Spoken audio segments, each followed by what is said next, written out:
जो तोर मने बता जो बाकी हमनी के दोस्त सुन लो ऐसे बड़ा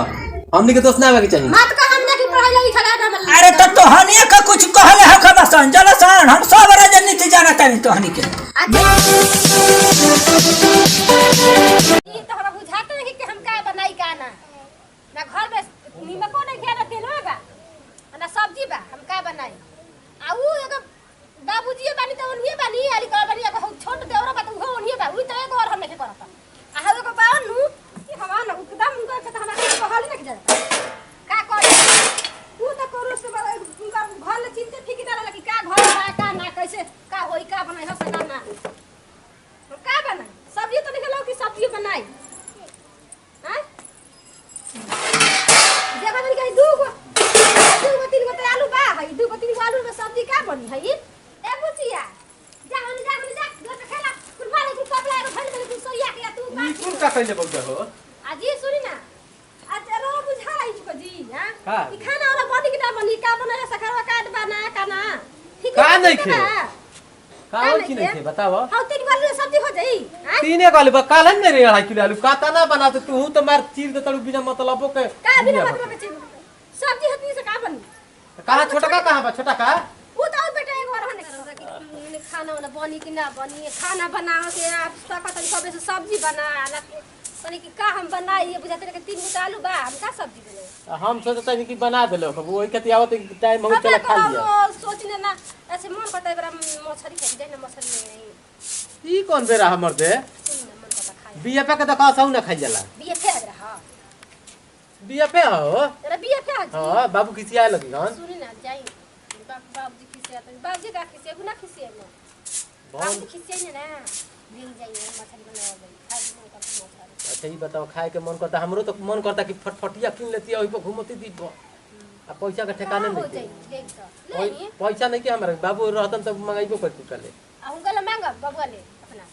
भैया वाले उधर तक पैसा ना उधर तन ते होने 60 पे कमाए खातिर उनका भी पैसा ना मिलल है जी काले जफरा करावे छोड़ के देले तारा के कहता भौजी के देले 300 रुपया हमरा को देले कौन पैसा ना पैसा लेखन देले कहां गइल बाबू काहे नहीं कहां कोई बनी खड़े तो तेरा लेवतन बबुआ जी के तो मन तू नु बिगाड़ देले बड़ू का कोनो बात ओकर के डांट तो बनी तो फट दे पलाइस करे लगा तड़ू मारे छोट देवर एगो हवन दुलर एगो देवर हन तू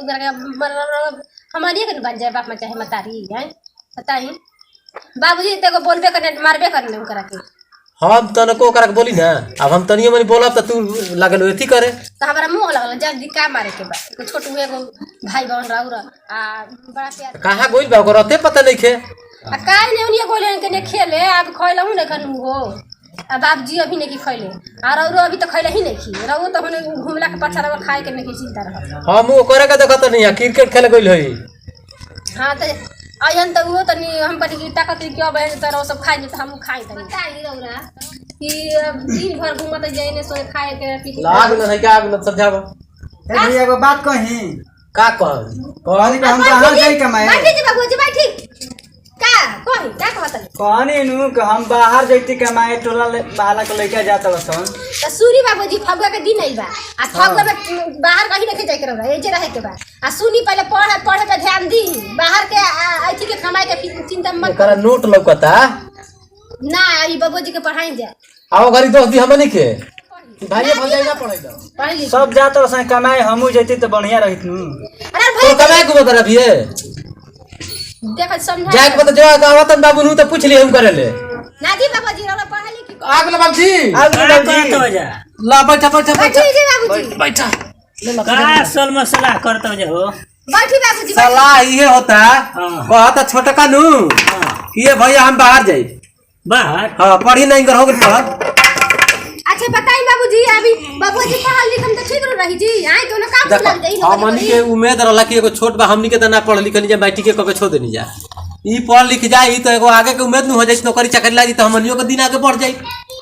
आओ तो एकरा गोल कौन जरूर है अभी तो हमने के कमाए खाए वाला आई अब रहो समझाई इनकरा के का कहत बाबूजी सब कुछ जाता तो हमहू तनी घूम लेती बाहर भीतर अरे तो बाहर भी तो जइया ना है मिट्टी का परीक्षा दे देला अजी बाबूजी सुनी पहले घूमे के दिया समय जाइए होता तब पूरा घूमे के समय होता। फगुआ आइल बा टोला महला के लइका जात बसन घूमे कमाए खातिर तो हमहू एकर जैती कमाए के उम्र बा अभी है बात तरह की जे है बिना मतलब के काम करत रहे आओ भाई देखो बड़े हमारी हइए नहीं क्या करते सब कोई दोस्त दिन हो कि भाई भौजाई रसन ना पढ़ेला सर हां ना पढ़िला सा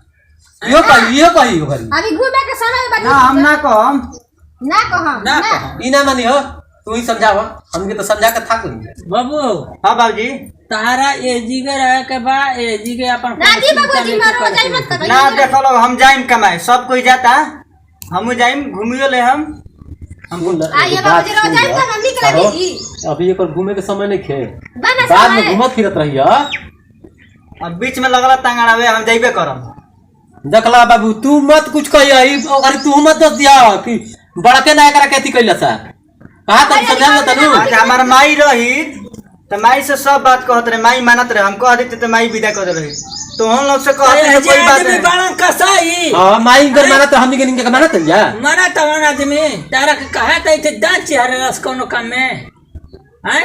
ना हम जाइबे करम बात कोई के ना सुनम ई भाई ए बाबू ई मानी ना भाई माने ना त जाओ अपन कहे कुछ मुंह पिटवा अच्छा माई रही तो मान गई तो भैया से कहनी बाबूजी से कहनी हमार कोई बात काहे नहीं के सुनत हम जाइबे करम का कर बात सुनी जा हो आज हमार माई रही तो बात मानी विदा कर देल रही पैसा देके नहीं अजी अरे तो तोरा के का कोई बोलले बका हैं अरे बाबूजी पट बाबूजी सुन ना दे दिना पैसा काई में के रोइले बन जाई कर जी दियल बन तो जल्दी घूमी आवता अरे तो एकर के का करेला दादा एकर के आदमी का इथियो पैसा तो ना मांगे कि हां कमा के दे के फोन आवत रे फोन आइबे बाबू ए करे बुझाता सगतिया आवासन जाय खातिर करता आवासन ए करे अरे तोरे नंबर देला हमार फोन नंबर संगतिया के देले रही ना जाय खातिर ई ना जाई तोनी के जासन बाबू आई ना जाई बाहर ना जगह हम पढ़े जाइबे करम अजी सुन ना रो काई ठीक में जी दियल बन तो भेज दी जास बाबू तू हमार बात काहे नहीं माई रही तो हमार बात मानले रही तू माई से कहती माई विदा कर देल रही पैसा देके तोरा के आदमी दुख देता ना ई देतिया हई देतिया कि हई देता हमारा देखो कमाए के मन करता आ बाहर घूमे के मन करता हम जाइबे करम ए बाबूजी सुन भैया तू क्या कहत रह जाई तू हमार बात मनबे कि ना मनबे देबे के ना देख ले पैसा सुन ले तोरा के चेता तनी बाद में हमनी के दोस्त न दिए कि भाई अरे भाई बच्चा। चेता पढ़ी ना हम तो हम लोग कहत नहीं कि दोस्त ना न दे हम अब बाबू ए जे बोलले भवन देखला हो सुन लो बाद में हमनी के मत तू दोस्त दिया बाबूजी पैसा दे दी जास दे दी अरे पैसा हमारा बेचाई थी तब न हो अब कौन बचाई करे चौरा ज्यादा तो हम लोग पैसा ना देबे तो हम जुगाड़ कर लेम संगतिया से मांग ले हम बाकी जाई हम बाहर तो जो तोर मने बता जो बकर हमनी के दोस्त सुन लो ए जे बड़ा हमनी के दोस्त ना आवे के चाहिए मत का हम जाके पढ़ाई लिखा ना अरे तो हनिया का कुछ कहले ह खबसन जलसन हम सब राजनीति जानता नहीं तो हनी के मैं बोला तो वसन कबले हम मुंह में अंगुरी लगावा तो आओ वसन ए जी के तारे भिरिए बैठल बा हमनी का कलह जकरा के काहे न खसा कहले ऐसा ही कहता है रटता पहले एक बात पर हाला मत कर लो हम जाता नहीं तो हम लोग बढ़िया से रह लो अब देखा था पढ़े के लिखे के का चाहिए पूछे तो खाए के आप तो पूछले कि बबुआ खा लो बढ़िया से रह गारे जाके धुन धइले तो वो कम है या देखा ना बाबूजी कैसे तू दोस्त के वाला हमनी के नु दोस्त ना दिया ई कतरो जा कतरो लोग का कहै बैठी का रो मार बाहर जा देख करले बन वक्त आइल बोले लड़की क्या कटैले बन बाहर में की कोले बक्स का ना सब हतिया ना भौजी ऐसा बात दिल में नहीं है तारा से तो छुपैले नहीं है कोनो बात सब बात बतैले बनी बाकी हमारे बाहर जाए के मन करता कमाए के तार का विचार बा अच्छा सुनी हम तो भेजा कर बाकी ढेर दिन मत रह हम कमाए अभी बताए ना भैया भैया से बतिया लेते भैया खिसियाइल बड़न बाबूजी भैया रे कमाते बने तो का टेंशन बाबी कमाए के पढ़ाई लिखे कर उम्र बाबी अभी का कमाए बाबू वो तो ठीक बा जगह पे बाकी बाबू बुढ़ाइल बड़न माने कि कमाए के हमारे फर्ज बनता ना सोचते कि भैया के लिए कमाता नहीं बात हां तो भैया कमाता तो ठीक बा हम के सोचते कि पढ़ा लिखा के बढ़िया अफसर बन जाए नौकरी कर कोनो और भैया तो पढ़बे लिखबे ना करी नहीं बताई तनी भैया से बतिया लेते भैया खिसियाइल बड़न तो ठीक बा तो जाई रौरा ढेर दिन मत रह तो मानी ओनी ना हो अरे तो का जी सुनी ना ये बाबूजी सुनी ना कुछ कहला है का कहने मन ना ये बाबूजी रो सब समझाई ना तभी हम बात से मानते नहीं एकदम जिद्दी बा होई ये बाबूजी सुनी ना बहुत अन कि हम जाइबे करबे भौजी भैया अकेले कमाता बाबूजी बुलाइए बोलन आ कैसे का होइए के भैया का हाथ अपने दिन कमा अरे तो कोनो लड़की के शादी करे के बा हो अब बताओ की चिंता अब ओकरा का टेंशन बा ओकर अभी टेंशन का रहे पढ़े के ओकर हमनी के कमाए के बाद सब कुछ करते जा हमनी के हां ओकर पढ़े में दिन नहीं के काला ना पढ़े वाला हूं पढ़ी का बोलो बाबूजी हम जाते हैं जा तड़ा हां ना मानन जी बाबूजी जाइबे करिए खुश रहा तो का हम हमरा तो जाते हैं। खुश रह अरे हम तो कदी बबुआ नत जल ले बाकी समझाई ना अपनी देवर जी के होली के समय आ गइल बा बताब लगी हमरा एगो ये छोट भाई बा घर में आई चल तो निक लागी तनको हमनी के अब होली में तो होली बदना देती अब हमनी के ने रात जे तो कुछ और आवानो करता नु रोटी जा घर में देखी ना तो स्वामी जी कर ले अब देखो भेजाला नहीं टूटना तो तुआवे लगल जय लगन अब तू का टूटने तुआवे लगल हो तो आने के का जाने का कुछ बोले बहुत का कोले बाबा हां तो खाली रहलन हमनिए में हमरी के बोलले बन जा जाते नहीं कि का होता ना। अब देखा हटी उ कहीं हो चललन आज जा जी बाबूजी के हम भैया मारकंडे उर्फ कटारी बाबा देखी रहे सबके गोड़ छू के गोड़ लागत है। देखिए हमनी के पारिवारिक कॉमेडी बने नहीं जा। अगर हमनी कॉमेडी अच्छा लगी तो करा के लाइक करब जा, सब्सक्राइब करब जा चैनल के कमेंट बॉक्स में लिख के जरूर बताइए जा कि हमनी के वीडियो कैसा लागल। तो तने पति विदाई अगले वीडियो में फिर मिलेंगे।